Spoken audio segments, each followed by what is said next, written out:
Olá, graça e paz. Esse é mais um vídeo aula. Esse é o segundo vídeo aula com o assunto amartiologia. Esse estudo é um estudo que faz parte do nosso curso, né, de amartiologia, oferecido pela Escola Teologia Livre Kadosh. Nós já fizemos o primeiro vídeo falando sobre a questão do pecado e eu fiz um comentário até no primeiro vídeo que nós iríamos chegar ao ponto de nós decidirmos ou nós esclarecermos a respeito de quem é a pessoa que pisa a cabeça da serpente. Seria Maria ou seria Jesus? E nesse vídeo eu pretendo chegar até a esse esclarecimento. Bom, o assunto nosso, ele se encontra na nossa apostila, na página 48, dando sequência aqui ao estudo. Hoje nós vamos falar um pouco sobre a origem do pecado na história. Como que na história a origem do pecado foi tratado, foi visto ao longo da história.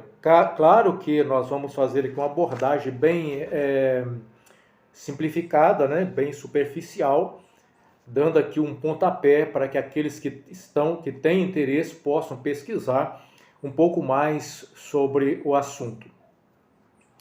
Bom, a questão da origem do pecado, na apostila nós vamos ver aqui, o primeiro tópico é do gnosticismo a Orígenes.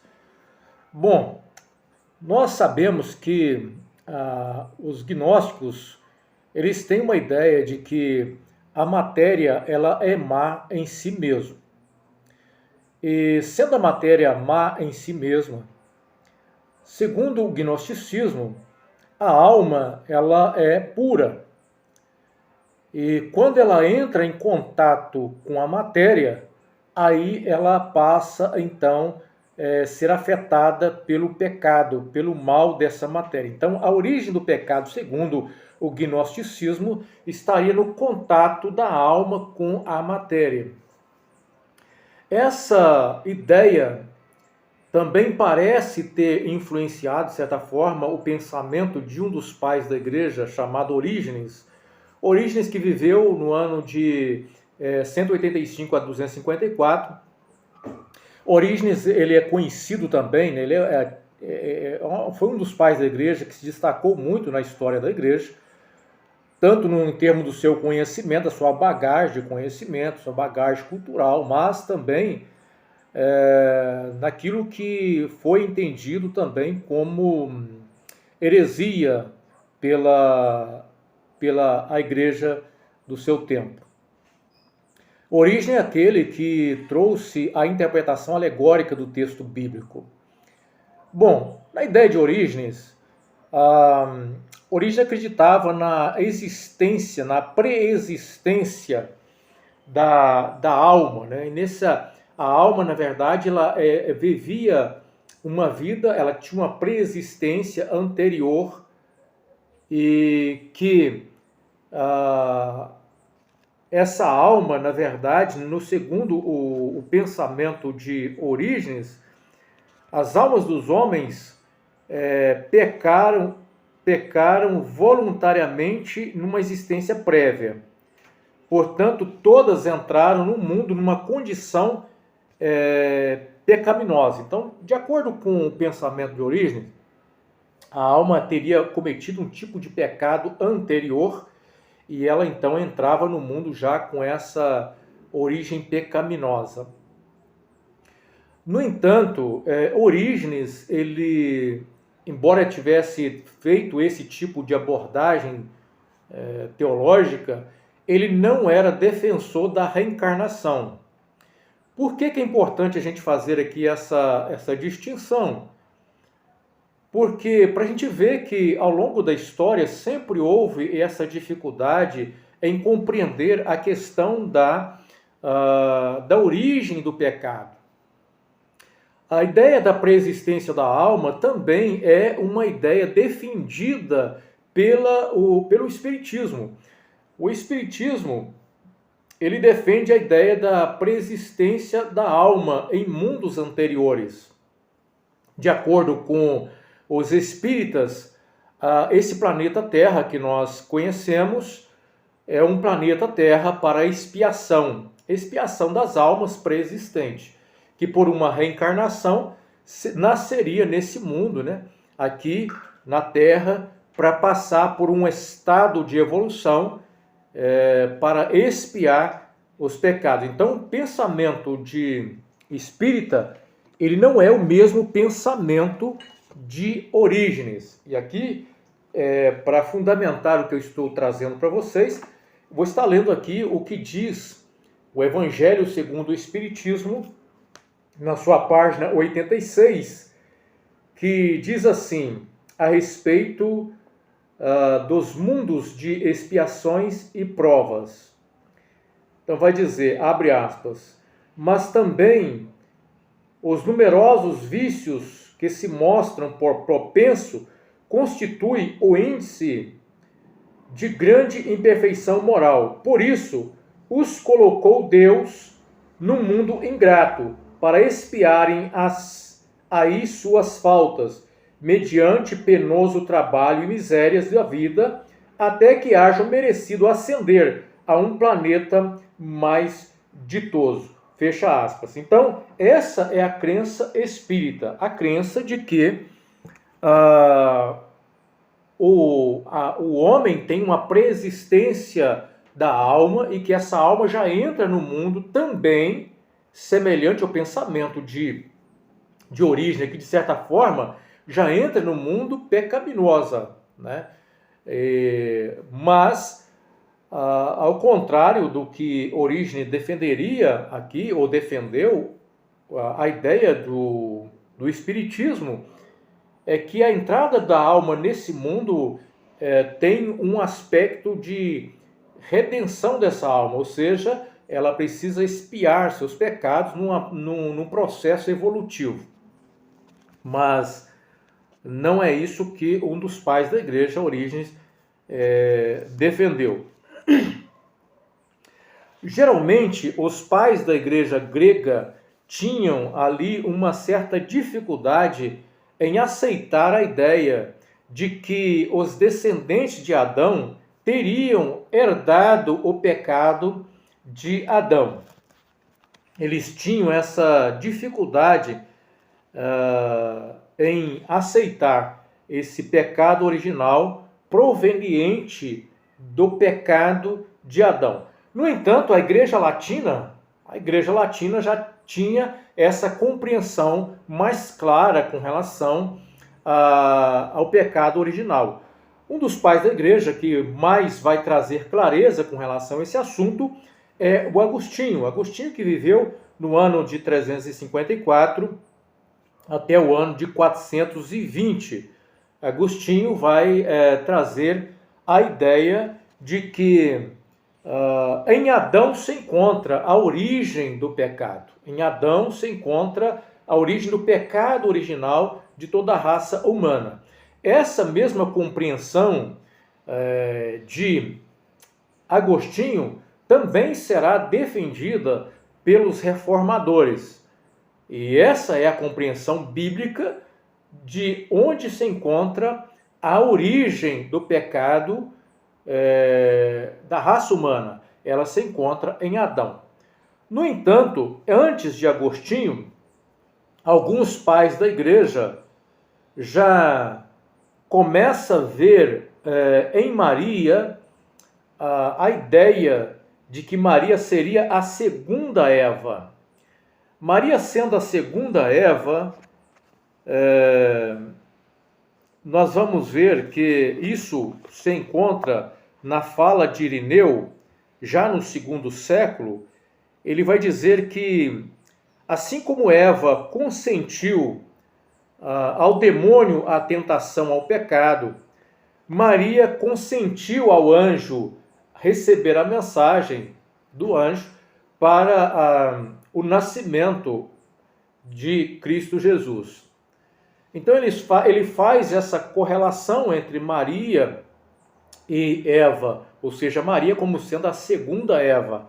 Isso vai ter implicações sérias do ponto de vista teológico, que nós poderemos ver um pouco mais futuramente adiante com relação a essa questão, esse assunto. Mas aqui, com relação à ideia do pecado original, a ideia correta, biblicamente defendida, é que o pecado original se encontra em Adão, como foi defendido por Agostinho e também na Reforma Protestante. Porém, nós vamos ver aqui, utilizando aqui agora a Bíblia Católica, no livro, um dos livros para nós protestantes apócrifos, né? Mas para os católicos, livros considerados deuterocanônicos, Eclesiástico, no capítulo de número 25, e no versículo 24, diz assim: foi pela mulher que começou o pecado, e é por culpa dela que todos morremos. Ora, o que essa afirmação aqui está dizendo vai chocar com aquilo que nós vamos ver mais adiante com relação à própria fala de Agostinho e à própria afirmação bíblica no Novo Testamento, por boca do próprio apóstolo Paulo, em Romanos capítulo 5, onde a origem do pecado original, ou seja, a origem do pecado na humanidade se encontra em Adão e não em Eva. Está em Adão, não está em Eva. Vai contradizer exatamente o que nós acabamos de ler aqui. O que isso significa? Significa realmente que nós não podemos considerar esse livro um livro inspirado, uma vez que ele traz informação que contradiz aquilo que os apóstolos inspirados por Deus já deixaram claro nos ensinos apostólicos. Bom, no campo da história também, nós temos ao longo da história, com o surgimento do iluminismo, a ênfase na razão, aí nós temos o racionalismo e vinculado também à teoria da evolução, vai tentar explicar essa questão do pecado de forma a desvincular cada vez mais a ideia de que a raça humana ela tem esse efeito fatal do pecado por causa de Adão. E nós vamos ver, por exemplo, que Kant vai considerar que na natureza humana existe sim algo que está inserido de forma profunda no homem, ou seja, o pecado está inserido de forma profunda na natureza humana. Porém, ele não consegue explicar, não há como explicar o porquê o homem nasce com essa natureza pecaminosa, porquê o homem nasce com essa natureza depravada. Então, ele não consegue explicar isso. Karl Barth, um teólogo suíço, que viveu entre os anos 1886 e 1968, vai falar da origem do pecado como um mistério da predestinação. Também ele não consegue aqui trazer a clareza com relação a essa questão da origem do pecado. Em suma, quase todas as correntes da teologia racionalista acabam ensinando errado a questão da origem do pecado. Para muitos, a ideia de que Adão, sim, foi o primeiro homem a pecar, mas daí dizer que a sua descendência herda esse pecado, aí eles já não têm essa mesma compreensão bíblica,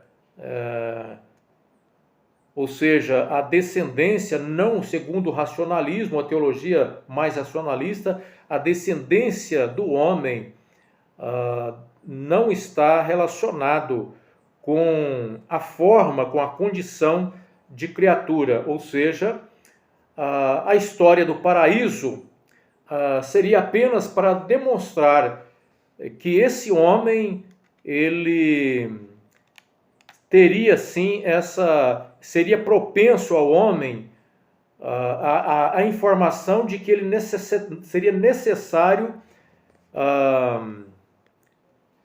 necessariamente não um pecador. Ou seja, a ideia aqui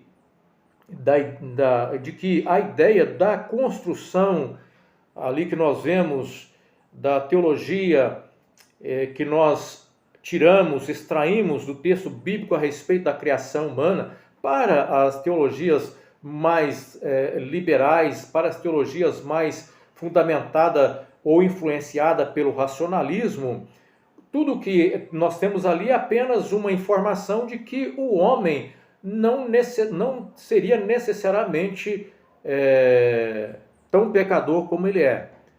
Mas não que, de fato, nós deveríamos trazer ao pé da letra aquilo que nós lemos ali como Adão sendo aquele que dá origem ao pecado de toda a raça humana. Bom, o que a Bíblia ensina sobre a origem do pecado? Na verdade, quando nós olhamos para a Bíblia mostra que o homem se torna pecador porque ele nasce com a sua natureza corrompida, herdada de Adão, ou seja, essa depravação que a Bíblia chama, que os teólogos vão defender como uma depravação total do ser humano, como consequência do pecado de Adão. Então, o que nós vamos ver é que, à luz do ensino geral das Escrituras, o homem é apresentado como um transgressor por natureza. Mas como adquiriu o homem essa natureza pecaminosa? Ou seja, ao contrário da afirmação de Kant, que essa natureza pecaminosa não pode ser explicada, à luz das Escrituras nós encontramos uma explicação. A explicação de que o homem, sendo descendente do primeiro homem, que é Adão, e Adão sendo a cabeça de toda a humanidade, portanto o homem se torna transgressor em Adão, e por causa de Adão ser o representante federativo da humanidade, toda a humanidade também recebe também esse mesmo caráter pecaminoso como consequência do pecado de Adão. Precisamos pensar na ideia de que Deus não é o autor do pecado. Se nós pensarmos na ideia de Deus como onisciente, sim, Deus, ele sendo onisciente, ele já sabia de antemão que o homem que ele iria criar iria cometer o pecado. Mesmo assim, Deus decide criar o homem. No entanto, nós temos que tomar muito cuidado para nós não colocarmos Deus como autor do pecado, porque o que a Bíblia apresenta para nós é que Deus não pode ser autor do mal. Em Jó, no capítulo 34, versículo de número 10, nós vamos encontrar o seguinte: longe de Deus o praticar ele a perversidade e o Todo-Poderoso o cometer a injustiça. Então, de acordo com o que nós encontramos em Jó 34, versículo 10, longe de Deus o praticar a perversidade ou o Todo-Poderoso cometer a injustiça. Também nós vamos ver em Isaías capítulo 6, versículo 3, que Deus ele é santo. E também que não há em Deus nenhuma injustiça, conforme podemos encontrar em Deuteronômio 32, 4, Salmo 92, versículo 15. E também uma fala muito importante de Tiago, em capítulo 1, versículo 13, que diz assim, abre aspas, ninguém sendo tentado diga de Deus sou tentado, porque Deus não pode ser tentado pelo mal e a ninguém tenta. Ora, Deus odeia o pecado e como prova disso, Deus enviou então o seu Filho Jesus para redimir o homem, como provisão para a redenção do homem. para restaurar a sua criação, Deus envia Cristo Jesus, o que o apóstolo Paulo vai apresentar como o segundo Adão. Se o primeiro Adão cometeu o pecado, onde a raça humana vai herdar esse pecado, Deus envia o segundo Adão, ou seja, Cristo Jesus, para redimir essa raça humana ou essa natureza humana. Portanto, nós devemos rechaçar toda e qualquer ideia onde coloca em Deus o responsável ou a causa ou autor do mal. Quando nós olhamos para o texto bíblico, nós aprendemos também que o pecado ele tem origem no mundo angélico. Embora nós não temos um texto claro nas Escrituras que demonstre como isso aconteceu entre os anjos, nós temos alguns textos que comprovam algumas coisas importantes com relação à queda de Lúcifer, que veio dar origem ao próprio Satanás, né? Bom, em João 8,44, Jesus vai falar que o diabo é homicida desde o princípio. E em 1 João, no capítulo 3, versículo 8, diz que o diabo peca também desde o princípio. Também nós encontramos na fala de Paulo escrevendo a Timóteo, na sua primeira carta a Timóteo, no capítulo 3, versículo 6, onde diz assim, abre aspas, para não suceder que se ensoberbeça e caia na condenação do diabo. Então nós percebemos aqui, Paulo está advertindo a Timóteo para que nenhuma pessoa neófita deveria ser colocado como bispo, deveria assumir a posição de liderança da igreja para que não viesse cometer o pecado da soberba e pecasse como o diabo. O que fica claro para nós dessas afirmações que o pecado que levou o diabo a pecar foi a soberba de querer ser igual a Deus.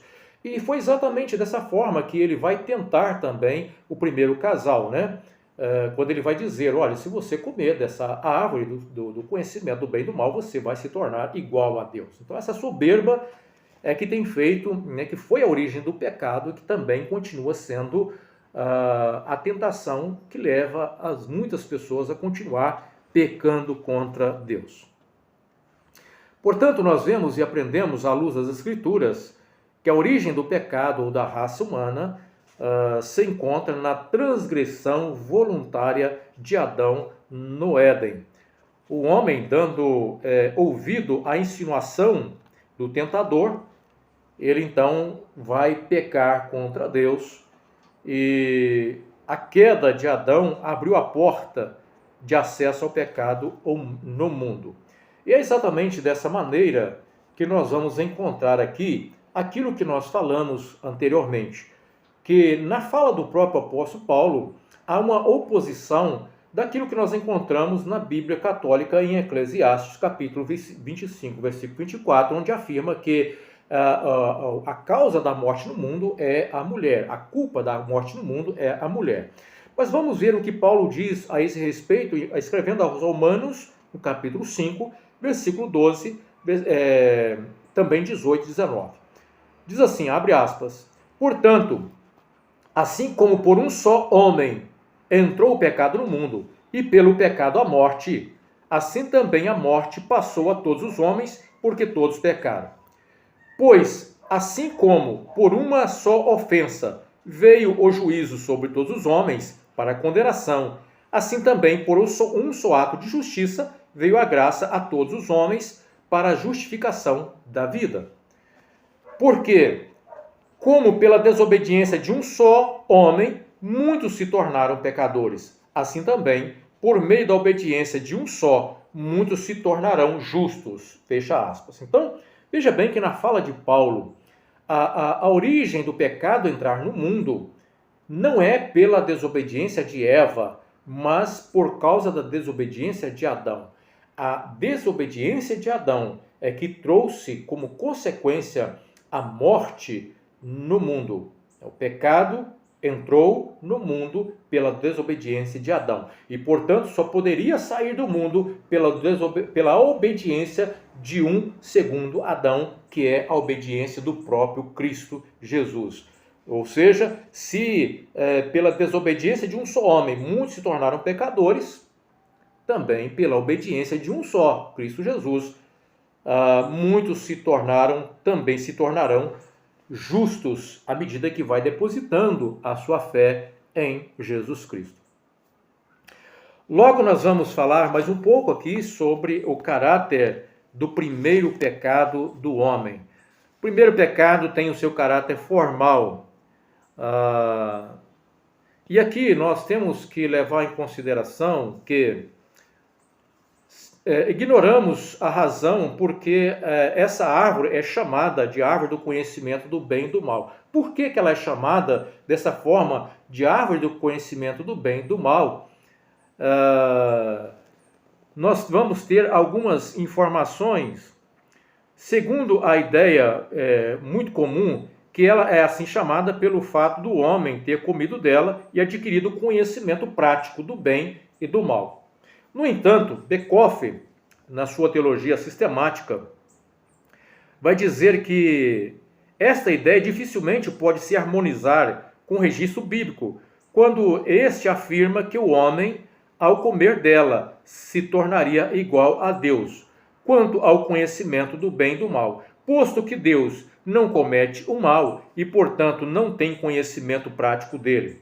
Quanto a isso, o mesmo Bekoff é de opinião de que parece muito mais aceitável admitir que essa árvore se chama assim pelo fato de ela estava para revelar o estado futuro do homem, ou seja, ela estaria ali para revelar qual seria o estado futuro do homem. De acordo com seu pensamento, se o estado futuro do homem seria um estado bom, né, ou seria um estado mau. Se o homem permitiria que Deus determinasse em seu lugar o que lhe era bom ou mal, ou se o homem empreenderia determiná-lo por si mesmo. Então, veja bem, essa é uma prova que o homem foi colocado nela. Quem iria determinar para o homem o que seria bom ou ruim? Seria Deus ou seria o próprio homem?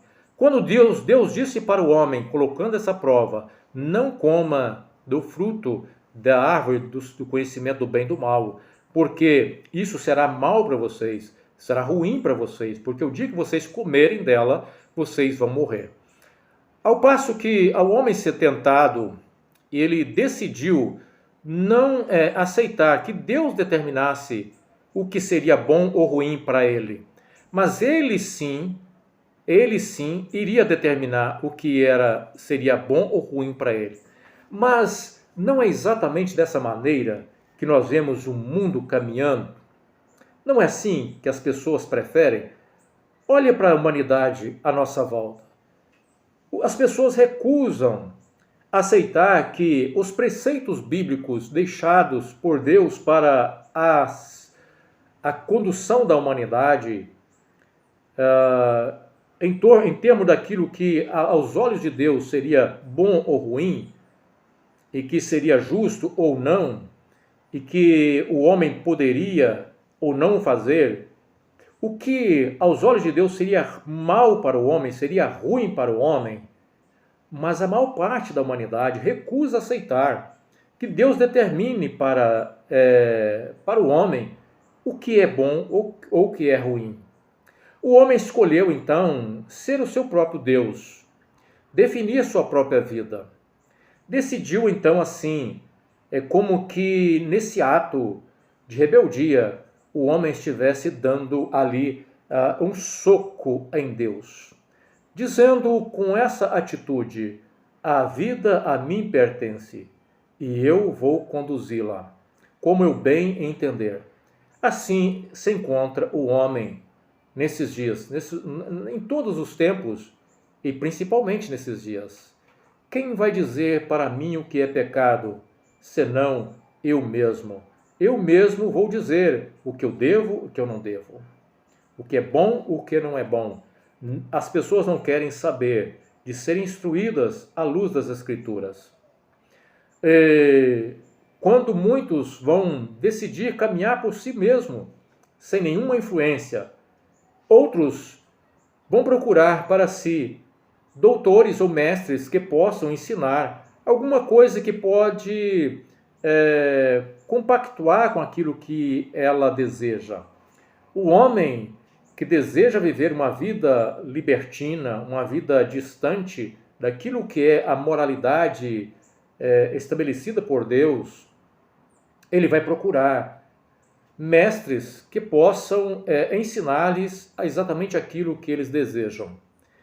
E não é novidade para nenhum de nós, como que teólogos, à luz, muitas das vezes, de uma teologia liberal, de um racionalismo, ou, por que não dizer, de um emocionalismo, deixando com que os valores emocionais ditem as regras de interpretação das próprias Escrituras. E o homem, então, começa a criar novas interpretações daquilo que o texto bíblico diz para o homem que deve ser a lei moral a ser guardada e observada para agradar a Deus. Mas o homem tem as suas escolhas. O homem continua fazendo a sua escolha. Ele quer ser o seu próprio Deus. Mesmo que ele fale de Deus, mas as Escrituras devem ser reinterpretadas segundo muitas mentes de muitos teólogos da atualidade.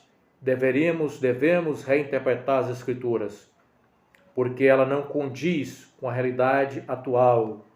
Ela foi escrita para um tempo muito antes. Portanto, nós precisamos agora dar às Escrituras um novo sentido. Ora, e sendo assim o homem, para satisfazer seus próprios egos, seus próprios desejos pecaminosos, o homem vai manipulando o texto bíblico e distorcendo o texto bíblico. Bom, certo é que aquela árvore foi colocada com a finalidade de provar o homem, colocar o homem à prova, se o homem seria ou não obediente a Deus. O seu caráter é essencial e material, ou seja, a essência do pecado de Adão consiste em que ele colocou em oposição a Deus, recusar submeter-se à vontade e impedindo que Deus determinasse o curso da sua vida. Adão tomou as rédeas da sua vida das mãos de Deus e determinou o seu futuro para si mesmo. O homem que não tinha nenhum direito sobre Deus separou-se dele como se nada lhe devesse. Com essa ação, o homem estava como que levantando os punhos para Deus, dizendo, abre aspas, eu não preciso de ti, fecha aspas. Então, aqui nós temos essa ideia da resistência humana. Possivelmente Eva quis enfatizar o mandamento de Deus quando ela diz assim, quando Eva vai dizer, quando ela está sendo tentada e ela vai dizer que Deus proibiu que tocasse naquele fruto, mas era muito pesado, era mais pesado do que se podia imaginar. Foi assim que o desejo de ser igual a Deus fez do homem um pecador e reduziu esse homem a um mero escravo do pecado. E é exatamente nessas condições que o homem se encontra, escravo do pecado. E a menos que o homem tenha um encontro com aquele que pode verdadeiramente libertá-lo, conforme nós encontramos no Evangelho de João, capítulo 8, versículo 32, e conhecereis a verdade, e a verdade vos libertará. E o próprio Cristo é a verdade. Ele mesmo pôde dizer em João, no capítulo 14, versículo 6, eu sou o caminho, a verdade e a vida, e ninguém vem ao Pai senão por mim. Então, a menos que o homem tenha um encontro verdadeiro com Cristo Jesus, que é a verdade que liberta, o homem continuará sendo escravo do pecado.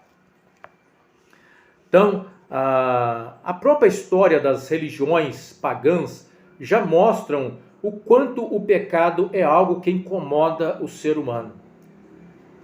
Todas as religiões, elas lidam com essa questão do pecado.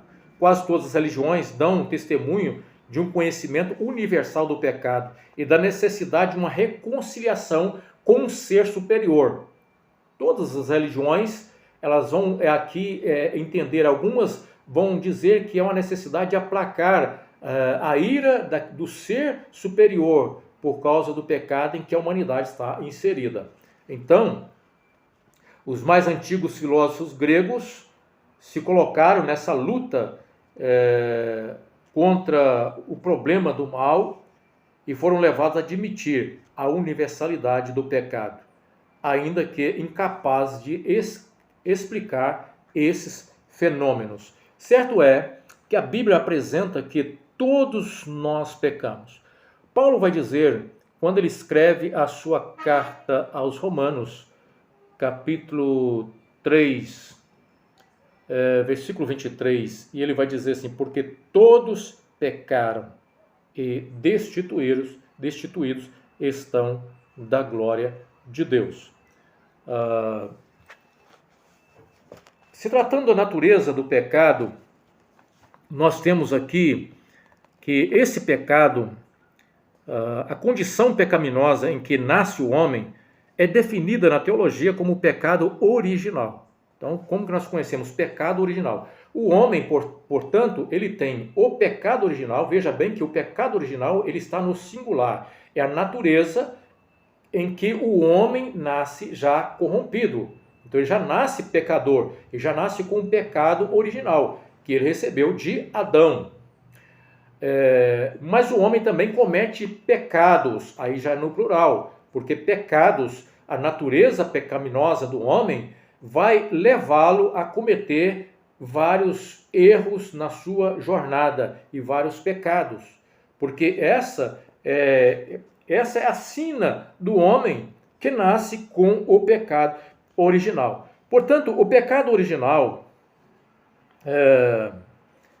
é como se fosse a madre onde o pecado do dia a dia é gerado, ou seja, de onde o pecado do dia a dia vem à luz, é exatamente do pecado original. Caso o homem não tivesse pecado original, ele não teria necessidade de pecar, mas todos os homens vão pecar, exatamente porque nasceram com o pecado original.